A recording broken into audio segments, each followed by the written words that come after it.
सब आपके तजिए से ऐसा लगे अमेरिका की तरफ से दाना डाला गया है भारत को इतना अरसा इग्नोर करने के बाद, उनके रेटरिक को या उनके नैरेटिव को इग्नोर करने के बाद।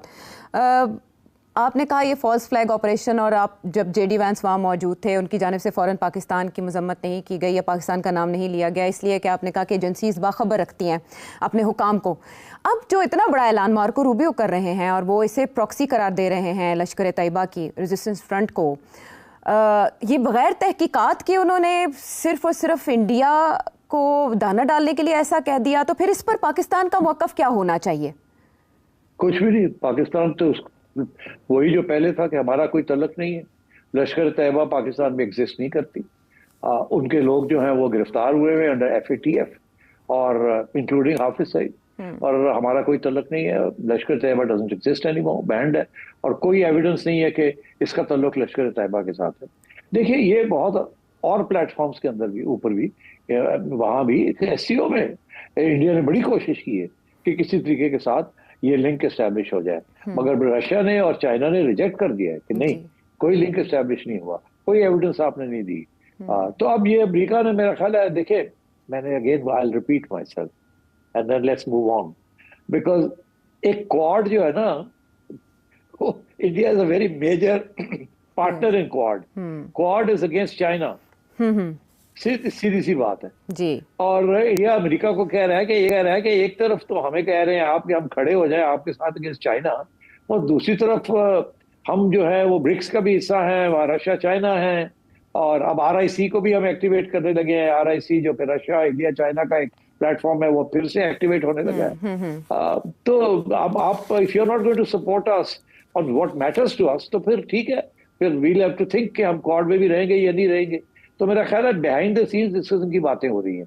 वैसे भी मुझे लगता है ऐसे है कि क्वाड जो है ना वो आगे नहीं बढ़ना। क्वाड जो है ना अंडर डोनाल्ड ट्रंप फर्क ही हो जाएगा। डोनाल्ड ट्रंप की पॉलिसीज बिल्कुल फर्क है। ठीक है, इसीलिए जैसे नेटो हमने देखा उस तरह क्वाड के लिए भी पॉलिसीज फर्क है, और कुछ कुछ आपकी बात यूं भी हकीकत बनते दिखाई दे रही है कि क्वाड का जो समिट इंडिया में होना है उन्हीं डेट्स में प्रेसिडेंट डोनाल्ड ट्रंप का विजिट टू ब्रिटेन तय पा चुका है, उनकी तारीखें भी सामने आ चुकी हैं। लेकिन आपने तस्करा किया तो मैं फिर उसी तरफ चलूंगी। आपने कहा कि ये दोबारा से फॉर्मेट एक्टिवेट होने जा रहा है, तो उससे ज्यादा मफादात किसके वाबस्ता है, रशिया के, चाइना के या इंडिया के? देखिए, ये जो RIC जो है जी, ये 1996 में गालबन जी क्रिएट की गई थी जी। 1996 में इंडिया बिल्कुल ही नॉन अलाइंड किस्म की सिचुएशन में था। It was not an American ally, in fact बड़े क्लोज तल्लुकात थे विद रशिया।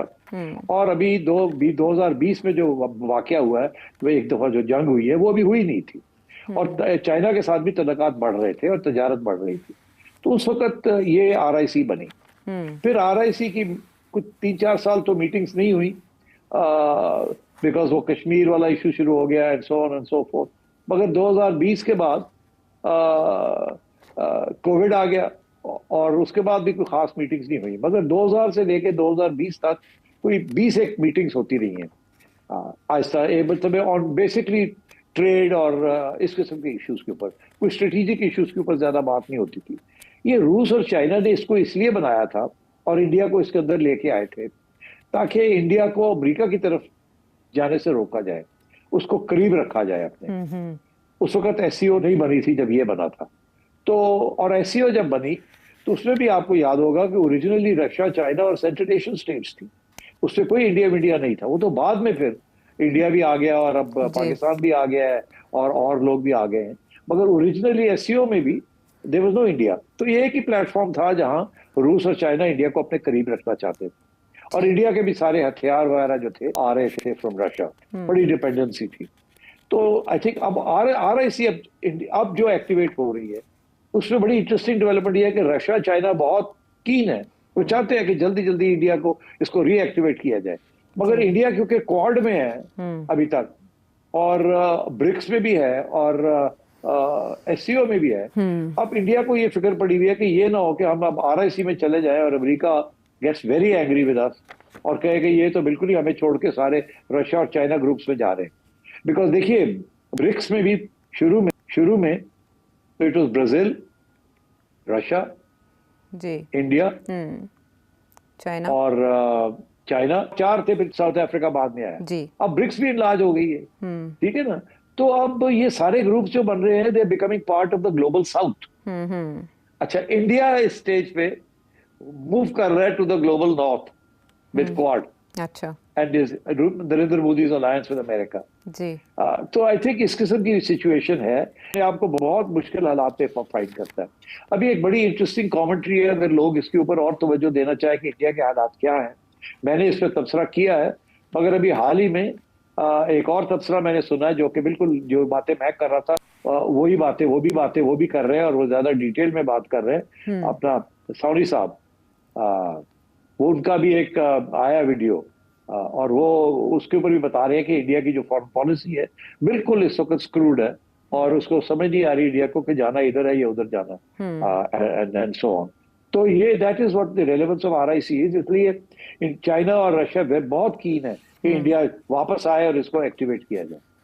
मीनवाइल जो हम हुकाम, इंडियन हुकाम के विजिट देख रहे हैं चाइना के तवातर से, फिर ब्रिक्स की साइडलाइन पे प्रेसिडेंट शी से मुलाकात भी हुई नरेंद्र मोदी जी की, फिर हमने अजीत डोवल साहब का विजिट देखा, राजनाथ का देखा, अभी हाल ही में जयशंकर भी मुलाकात करके आए हैं वहाँ अपने हम मनसब के साथ, और उन्होंने इस बात की ज़रूरत पर जोर दिया है कि जो चाइना के साथ हमारे मामलात हैं या तनाज़ात हैं उन्हें वंस फॉर ऑल सॉल्व हो जाना चाहिए। इस इंटेंशन के साथ वो बातचीत कर रहे हैं।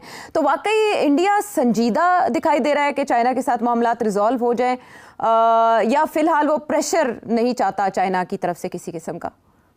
वो प्रेशर नहीं चाहता चाइना की तरफ से। इंडिया के जो मामलात हैं विद चाइना वेरी सीरियस। देखिए, ये काफी ठीक ठाक 1962 में जंग हुई थी, नेहरू के जमाना था।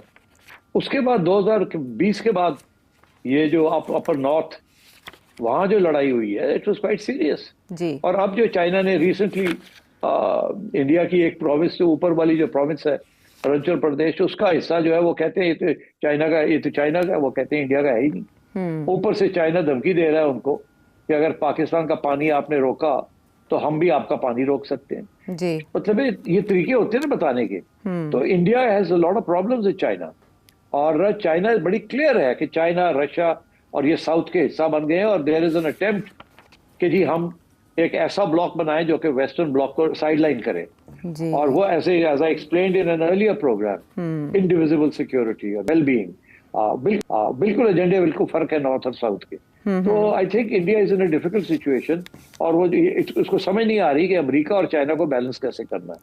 और बाय द वे मैं ये फिर से कहूंगा कि हमारे लिए भी ये प्रॉब्लम है कि हम हमेशा अमेरिका का हिस्सा तजारत करते हैं और उधर चाइना से हथियार लेते हैं और लोन्स लेते हैं।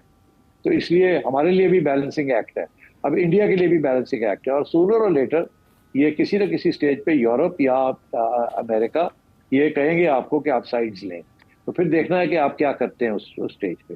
जैसे आप सऊदी अरेबिया है या इस किस्म के लोग हैं, उनको भी यही कहा जा रहा है साइड्स लें, मगर क्योंकि वो फंसे हुए इन एन एरिया जहाँ Israel is a big imperialist अग्रेसर, साम्राज्य किस्म की ताकत है, और वो काफी डिस्टेबलाइजिंग इन्फ्लुएंस है, वेरी पावरफुल, और वो लोग रिस्क नहीं ले सकते। उनके लिए भी बड़े प्रॉब्लम्स आगे आ रहे हैं। जैसे वेस्टर्न सिविलाइजेशन या वेस्टर्न पावर की डिक्लाइन हो रही है और इकोनॉमीज की डिक्लाइन हो रही है relatively to China and others, तो India has to find a place for itself. क्या इंडिया इधर जाएगा या इधर जाएगा? पाकिस्तान इधर खड़ा होगा या उधर खड़ा होगा? These are very important questions. Afghanistan ने तो फैसला कर लिया है, वो तो चाइना के साथ और रूस के साथ जा रहा है। अब आपने फैसला करना है। ईरान जो है उससे भी फैसला कर लिया है।